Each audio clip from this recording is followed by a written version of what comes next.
Last year, I participated in something called the Postcard Art Exhibit, which is a charity event where artists can create a 5 by 7 inch postcard-sized piece. And basically, you donate it. People who attend can buy the art they like, and it's a really nice event. The last year's was in North Texas, so I live in North Texas, so I got to attend. It was nice. This year, they're doing it again, and this time it's in the Netherlands. So again, it's for charity, for Alzheimer's research. I'm going to participate again, but I won't be able to attend since it's overseas. But still, I'm going to submit a piece, and I really enjoyed it last time, so I want to do it again for sure. So the artwork that I've got on screen is my entry that I just finished this past weekend. I actually have a history outside of this event with doing small art. The first art show I ever participated in was I submitted a drawing to something called a tiny art exhibit in Louisiana. That was a lot of fun. That was my first time actually having a piece up somewhere, which was pretty cool. So I wanted to talk in this video a little bit more about making small art. I'm not an expert by any means at this, but I have done a few pieces now that are explicitly small, so I wanted to share some of what I learned about that, things that are important. And again, my postcard-sized art exhibit piece is on screen, so you can see that coming together there. So obviously painting small is hard.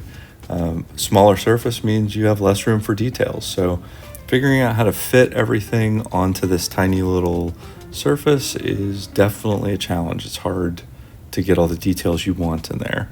And you kind of have to go into it understanding you may have to sacrifice some of those details. So naturally, composition is tremendously important. How you're building it out, structuring it, where the pieces fit. You just don't have room for wasted space in a small art piece. Normally, I don't focus that much on composition, which is probably not a good thing to admit. But, if I just feel like painting, I'll just toss a piece of canvas texture paper up and just paint something, just whatever I want. But with this one, I had to focus more on what's in it and just kind of design that a little better. So, planning is not a tremendous strong suit, as I've said before. Even without sketching it out, I still have to consider what's there for a small piece. So another thing is brushes. So my favorite brushes are size 6 bright shaped brushes. I use those as much as I possibly can, as long as I can into the painting. And then I only do more detailed, smaller brushes towards the end if I can. In this case, though, I could not do that. I had to abandon those size 6 brushes pretty quickly. I just wasn't able to get into the detail like I wanted to. So that was something that I had to kind of compromise with. And I had to do that last time, too. I tried to use the bigger ones as long as I could, and I had to go smaller. So I went with a size 2 round brush for most of this painting. Frankly, it's just harder. That brush shape is harder for me, especially when I'm really trying to blotch out like shapes of color and blocks of color. I just prefer like a flatter kind of brush that's a little bigger, but couldn't do that here, so that was an adjustment. Getting those small shapes into place is harder with a really tiny brush. So another thing is, obviously, you're using less paint. So that means that to some extent, the layering and the kind of texture and the thicker, I forget what they call it. Is it impasto, something like that?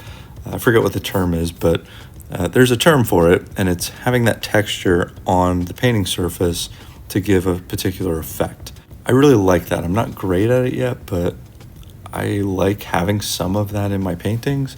And I wasn't able to do that as much here because there's just less room for dramatic paint texture. You can have some of it, or I was able to get some of it, but I couldn't get as much as I wanted. So that was another compromise that I had to make with this one. So another consideration is to suggest detail through recognizable shapes.